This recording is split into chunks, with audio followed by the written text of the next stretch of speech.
En este tema abordamos cuestiones relacionadas con la enseñanza y el aprendizaje de la lógica, que ya trabajamos en el tema anterior. El esquema que seguiremos es el siguiente. En primer lugar, trabajamos sobre la indagación. En segundo lugar, la enseñanza y el aprendizaje de las operaciones lógicas básicas. En tercer lugar, tipos de tareas relacionadas con patrones en general.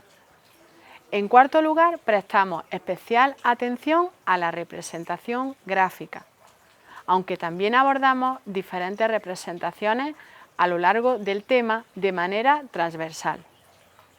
Y en quinto y último lugar, la educación del pensamiento lógico-matemático.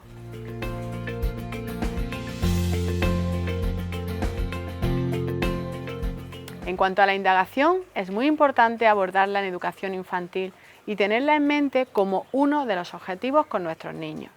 Es cierto que los sujetos no alcanzan la necesidad lógica de manera inmediata, sino que les va a llevar un tiempo considerable percibir la necesidad de justificar las cosas, de darle razón a por qué ocurren ciertos eventos, el orden de los mismos, etc. Por eso es importante trabajar la indagación desde que son pequeños. En principio, el niño no es capaz de realizar de una forma correcta ciertas tareas que se le pueden proponer y que requieren de una lógica avanzada. Esta idea procede de Piaget. La necesidad de las estructuras lógico-matemáticas no se impone, sino que la intención es que el niño las vaya descubriendo y que le pongamos situaciones donde él vea la necesidad de dichas estructuras. El niño inicialmente, cuando se le plantea un problema o una situación ante la que no tiene respuesta o que no sabe cómo resolver, usa como estrategia el ensayo y error.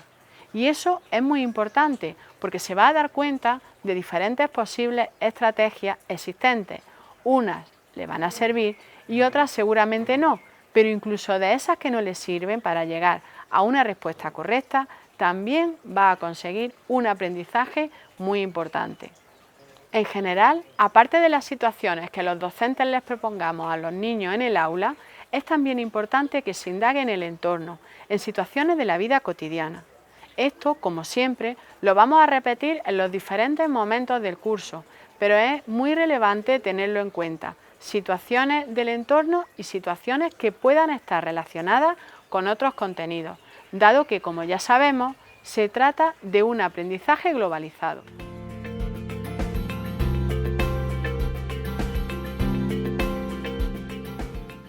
¿Cómo se usa la indagación para construir el conocimiento lógico-matemático? ¿Qué tipo de situaciones le podemos proponer a los niños en el aula?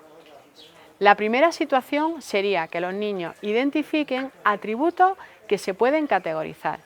Esto consiste en usar los atributos para organizar, clasificar, seriar u ordenar. Ya estoy haciendo aquí referencia a algunos términos que usamos en el primer tema del curso. Estos atributos pueden ser de diferentes tipos, cualitativos o cuantitativos. Ya los conocemos del tema anterior y se pueden hacer ciertas operaciones lógicas con ellos. De ahí que sea importante que los niños los identifiquen. Debemos proponer a los niños preguntas para que ellos intenten darle respuesta a modo de tarea o a modo de problema. Se trata también de darles oportunidades para que anticipen posibles situaciones que se dan cuando yo hago una acción en concreto. Pues, por ejemplo, ¿qué ocurre si yo quiero alcanzar un objeto que está muy alto y no llego? Los niños deberían ir trabajando e ir pensando qué podrían hacer para lograr alcanzar ese objeto y prever las consecuencias. Imaginemos que a algún niño se le ocurre la opción de tomar una silla y subirse en ella. ¿Qué le puede pasar? Es posible que llegado un momento los niños se den cuenta que si toman una silla y se suben en ella, corren el peligro de caerse. Son razonamientos lógicos que los niños deben desarrollar. En algunos casos lo alcanzarán por experiencia, en otros casos será porque se lo hayamos transmitido. Los niños también deben observar cuáles son los efectos de sus actos, tanto los correctos como los incorrectos, y construir relaciones entre fenómenos observados. Pensemos, por ejemplo, en un día que está soleado y de repente se nubla.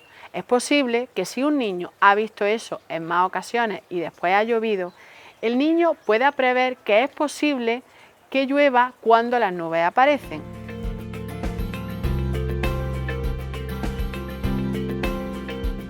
Se destacan dos pasos en el proceso de indagación. El primero sería el de observar. En este paso, los niños examinan atentamente, ven cuáles son las propiedades que tienen los objetos o los eventos que están observando. Y en el aula, el docente es el que ejerce como guía de ese proceso de observación. Por ejemplo, si vemos que los niños no están observando las características o los elementos que nos interesan para lograr un determinado objetivo de aprendizaje, pues será el docente el que deba guiarlos hacia lo que ha pretendido como objetivo. El segundo paso es la comparación. Aquí lo que se promueve es que los niños establezcan relaciones entre objetos. En principio se empieza con dos objetos y luego se amplía a más. Estos atributos pueden ser, ya sabemos lo que significa, tanto cualitativos como cuantitativos.